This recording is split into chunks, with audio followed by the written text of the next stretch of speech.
So we are out on the highway now. So basically I'll explain the differences of this motorcycle compared with the Duke 250 as well as the Dominar 250. I would like to make this video as elaborate and in-depth as possible. So what's up YouTube, welcome to the review of the Gixxer 250. So having this motorcycle for a couple of days and I'm using this motorcycle like my own motorcycle. I have to say this because generally I take motorcycles and I go out for reviews. Basically my intent is go out and test the motorcycle and come back. But what happened for this motorcycle is like yesterday I had too much of work to do inside the city, and I had to say that I almost rode 80 kilometers inside the city, starting from morning to almost night. So that's why I was telling that instead of taking it for a review, I was using it for myself, for my own use, and then I got an idea how this motorcycle is now. So yes, out on the highway again for a review. First of all, let's start with the styling factor. So I have to say that this color, the black color, is a bit subtle. People doesn't notice this motorcycle in the traffic and all, so it's not an outstanding color scheme to get an attention from the road. But there is a blue color from the Suzuki with that all graphics and all, which is like stunning.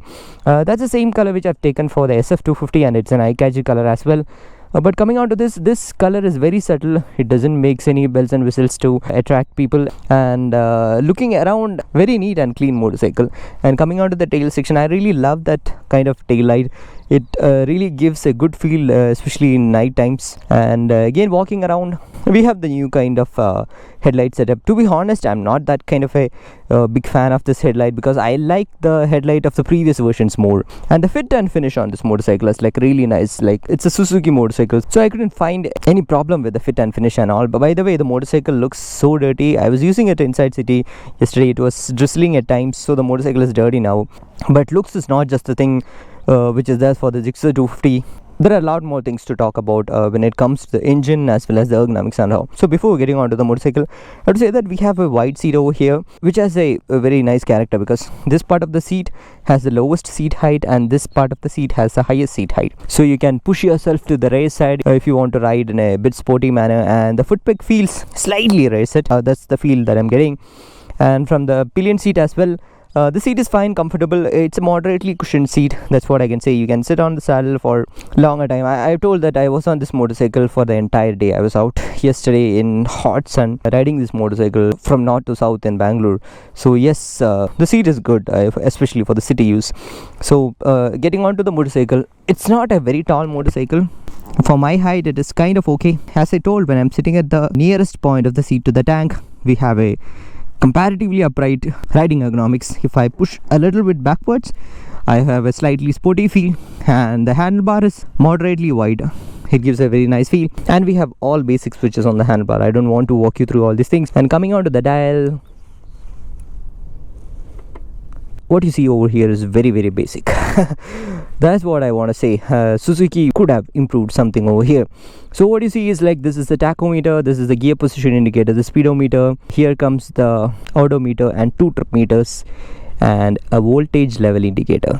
That's all, pretty basic. And there's a fuel meter and the time. So I expected something little better from the instrument cluster because for a 250cc, especially for this price range, I expect some more calculations like distance to empty and average speed, average mileage, and all those things that you see with the KTM. But yeah, it's all absent in this one. And one major missing which I see from the dial is the side stand indicator. It is not there as well. There is no side stand sensor as well. So that means you can put the motorcycle into the gear and ride even when the side stand is on, which is slightly dangerous if you're jumping onto this motorcycle directly from a motorcycle which has a sensor. So that's with the things which we see from the exterior. So let's go for a ride. So before that, let's hear the exhaust sound.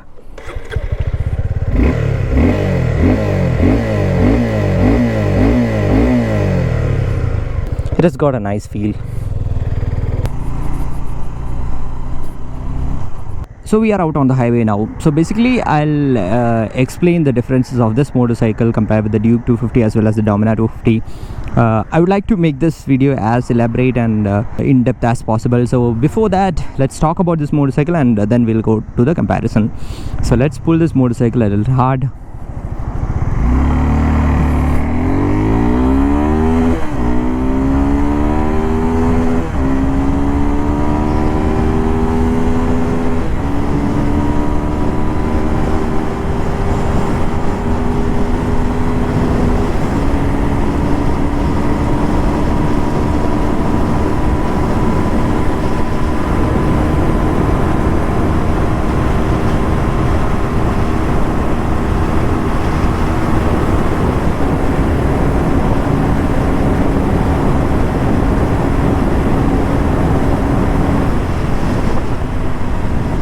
ride. That was a pretty open stretch. So yes, I have to say that this engine has got that juice everywhere in the rubber band.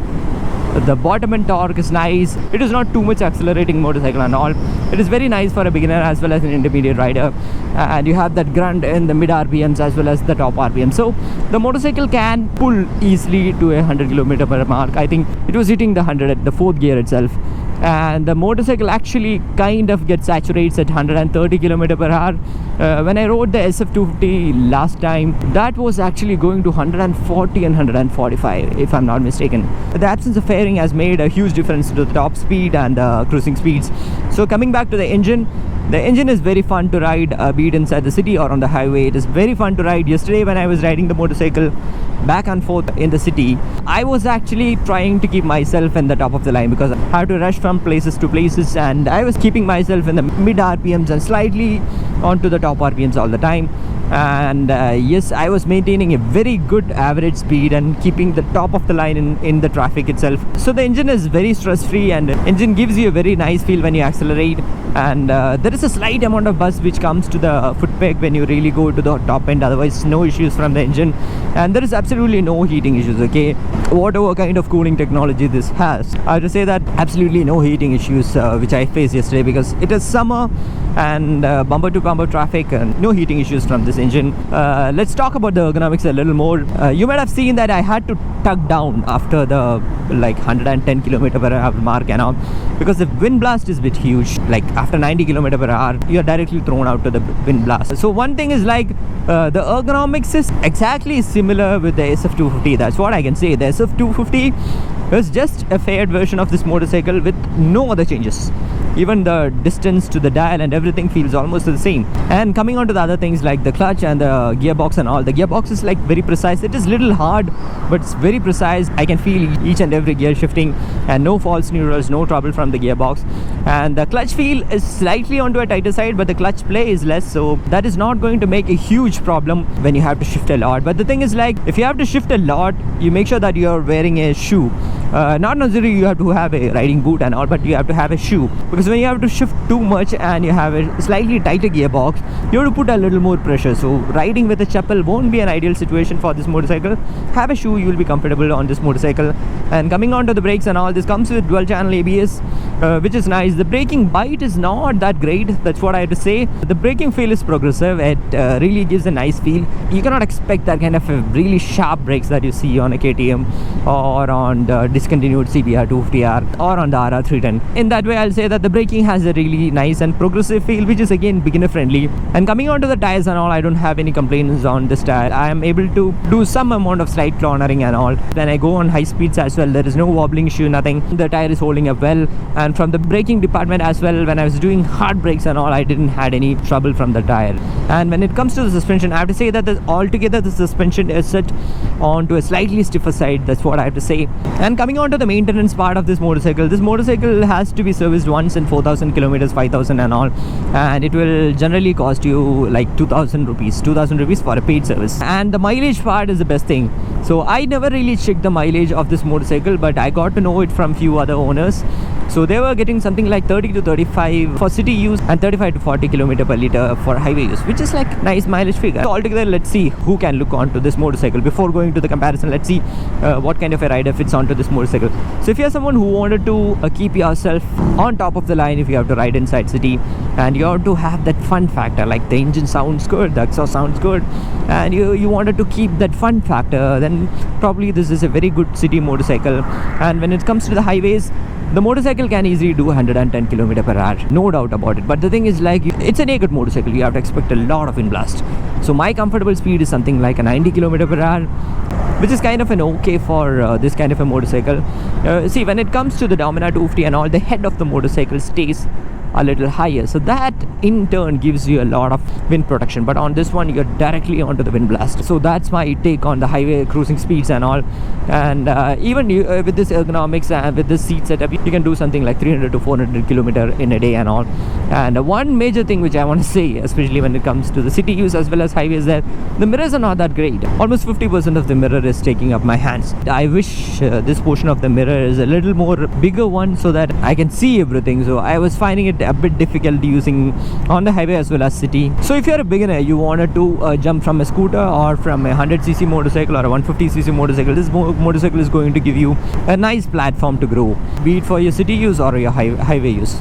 Now let's do a small comparison with the other nakeds like the Duke 250 or the Dominar 250. So the Duke 250 of course is the more fun to ride motorcycle in this segment, that's what I'll say. That's more agile, it's more light, but the thing with the Duke 250 is the low end torque is not that great. You might be knowing that if you have seen my previous videos. The low end torque of the Duke 250 is not that great, so you have to be on that mid RPM to have the fun. But on this motorcycle you have that fun factor all the time. And the Dominar also has a similar character because it shares the same engine. And I'm not pulling the Husqvarnas to this comparison just because even though the Husqvarnas are naked motorcycles, I consider that to be a modern retro kind of a motorcycle.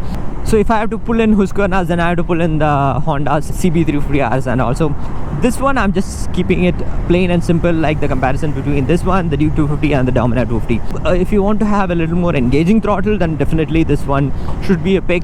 If you're looking for a lighter motorcycle, definitely go for the Duke 250. But when it comes to the highways, I'll say that the Dominar 250 does a really nice job, because the head of the motorcycle is a little taller. You can have a wind visor beyond 100 km/h cruising speed and all. That motorcycle can do wonders on highways. So this one is also a good motorcycle, but in my opinion, if you're looking for a proper touring motorcycle with the proper ergonomics, I'll say that go for the Dominar 250. Just try it out. But the thing is, like, Suzuki gives you a lot of build quality if you look around, and a lot of refinement from the engine and all. If you can find a taller windscreen, then I'll say that this motorcycle also will be comfortable to ride at 100 to 110 km/h on an open highway. So that's my take on the Gixxer 250. I hope you like this video. If you have any doubts on this motorcycle, do let me know in the comments section, and as always, show some love in the form of likes and comments. See you in the next video. Until then, bye bye.